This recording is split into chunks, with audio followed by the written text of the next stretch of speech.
El desarrollo azucarero requería grandes extensiones de tierra, por lo que mediante orden militar se reglamentó el deslinde de haciendas comuneras, hatos y corrales en beneficio de compañías estadounidenses. De esta forma, se ampliaron notablemente las propiedades de empresas como la United Fruit Company o la McCann Sugar Refinery. En 1902, las compañías estadounidenses controlaban el 80% de las exportaciones de mineral cubano, y al final de la ocupación eran dueñas de la mayoría de las fábricas de tabaco y cigarros.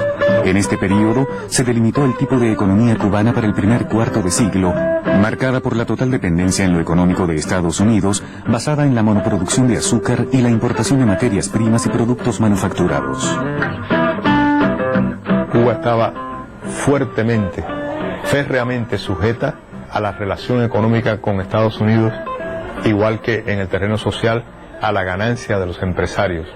Esta situación republicana no llevó a una mejoría notable en el nivel de vida de la población. Si bien es cierto que hubo pleno empleo hasta aproximadamente 1930, este pleno empleo no estaba junto a él garantizado por salarios correspondientes, ni mucho menos por leyes sociales que ampararan al trabajador. El destino del producto estaba realmente marcado por una profunda desigualdad.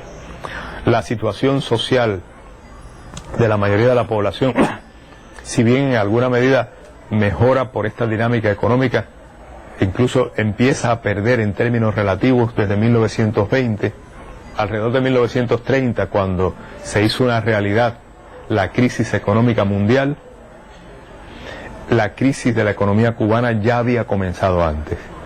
Esto es, la gran producción, expansión completa de la producción azucarera había terminado. Este método de expansión azucarera dio un impulso notable a la organización y desarrollo de las luchas obreras. Los movimientos estudiantiles irrumpen también en la vida política del país. En 1925 es presidente de la República el general Gerardo Machado. Este se presentó con un programa basado en el lema Agua, Escuelas y Caminos, pero ya en el poder comenzó reprimiendo toda oposición. Procesa a los dirigentes del Partido Comunista, creado ese mismo año, y legaliza sindicatos, y la policía, el ejército y la Guardia Rural aplicaban el terror. En 1927 se prorroga fraudulentamente su mandato por 2 años hasta 1931 y se inicia una campaña de denuncia por destacados dirigentes políticos e intelectuales.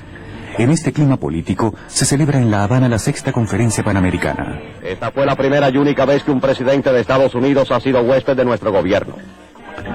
En 1929 se desencadena la crisis de la bolsa en Estados Unidos, lo que provoca el cierre de muchas industrias, produciéndose un nivel de desempleo alarmante. La actividad sindical se recrudece y Machado decide ilegalizar la Confederación Nacional Obrera de Cuba y otras organizaciones sindicales. La respuesta fue la huelga general. Se suceden manifestaciones y atentados y en noviembre de 1930 Machado decreta el estado de guerra en todo el territorio. El 7 de mayo de 1933 llega a La Habana el nuevo embajador de Estados Unidos, Sumner Welles, que viene con la misión de negociar un acuerdo entre Machado y la oposición que conduzca a una tregua política hasta la celebración de elecciones. La oposición exige que el gobierno restablezca las garantías constitucionales.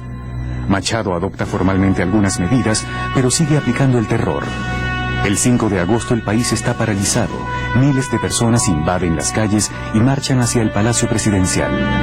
El ejército y la policía disparan contra los manifestantes, produciéndose una carnicería. Welles solicita el envío de buques de guerra estadounidenses y el 12 de agosto Machado huye del país.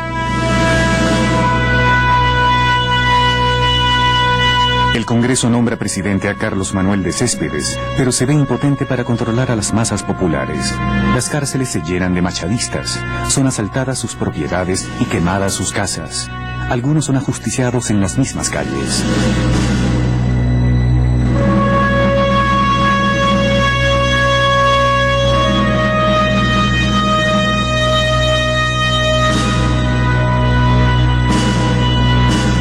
En este clima social, en septiembre de 1933, se produce una conspiración militar conocida como la Revolución de los Sargentos.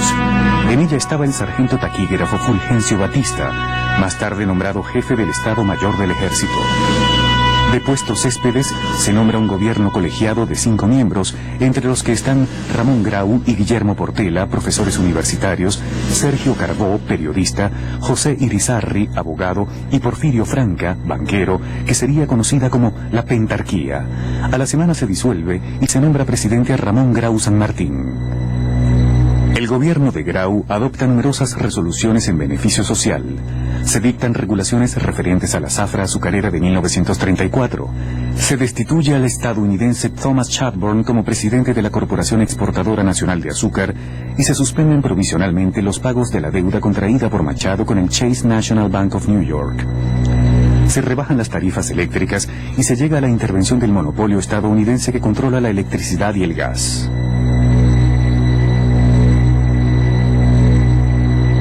En enero de 1934, un nuevo golpe de Estado en el que está Batista destituye a Grau y coloca al coronel Carlos Mendieta en la presidencia. La jefatura del ejército permanece en manos de Batista. Se prohíben las huelgas y manifestaciones, la libre organización sindical, la autonomía universitaria y la república entra en una vía de autoritarismo militar. Los visitantes descendieron del barco para celebrar el reconocimiento de los Estados Unidos. El almirante Freeman, comandante naval en aguas cubanas, es recibido en el Palacio Presidencial por el presidente Carlos Mendieta.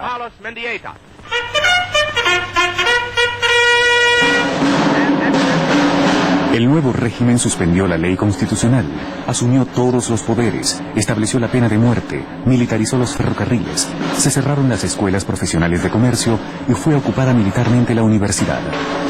Ante estos hechos, la mayoría de los dirigentes de la oposición salieron del país.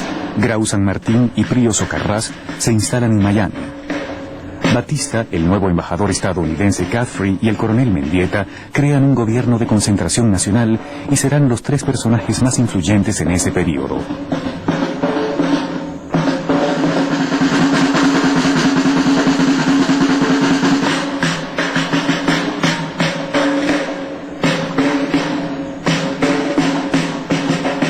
De esa época recuerdo, a muy temprana edad, esas cosas que existían en nuestra sociedad y en muchas sociedades del mundo actual. Vivíamos en una casa alquilada y por huelgas y problemas de eso mi padre quedó 2 veces sin trabajo. Y como uno de los momentos así inolvidables de mi vida, dolorosos, recuerdo que por no poder pagar el alquiler de la casa, nos sacaron con todos los muebles y todos los enseres de la casa para la calle, a vivir en la calle. Batista seguía siendo jefe del ejército. Laredo Bru logra crear una asamblea constituyente en febrero de 1940. Poco antes había estallado en Europa la Segunda Guerra Mundial.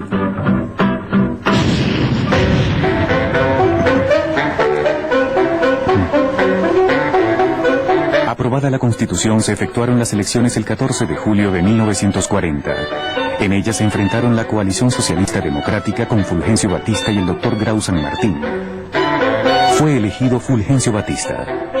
Se inicia en esta década una etapa de normalidad constitucional, cuya característica principal fue el predominio de las instituciones civiles frente a las militares. El gobierno constitucional de Batista colaboró con las fuerzas democráticas del mundo contra el fascismo alemán. En las elecciones de 1944 obtiene el triunfo el doctor Grau San Martín, y el paso más trascendente fue el de imponer a la administración estadounidense lo que se llamó el diferencial azucarero.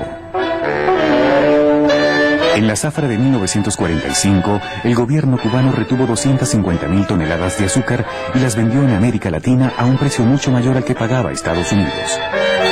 Se estableció una fórmula que garantizara un nuevo diferencial todos los años en función del aumento del costo de los productos que Cuba importaba de Estados Unidos. Pero a pesar de esto, los gobiernos del Partido Revolucionario Auténtico se convirtieron en los más corruptos de la historia republicana. Comenzando con el gobierno de Grau y siguiendo con el de Pío Socarrás, proliferan numerosas organizaciones gangsteriles que casi siempre adoptan nombres que, por su contenido radical, pueden atraer a las masas. Tribunal Ejecutor Revolucionario, Unión Insurreccional Revolucionaria. Estas bandas realizan decenas de atentados, asesinatos y encuentros armados entre grupos rivales.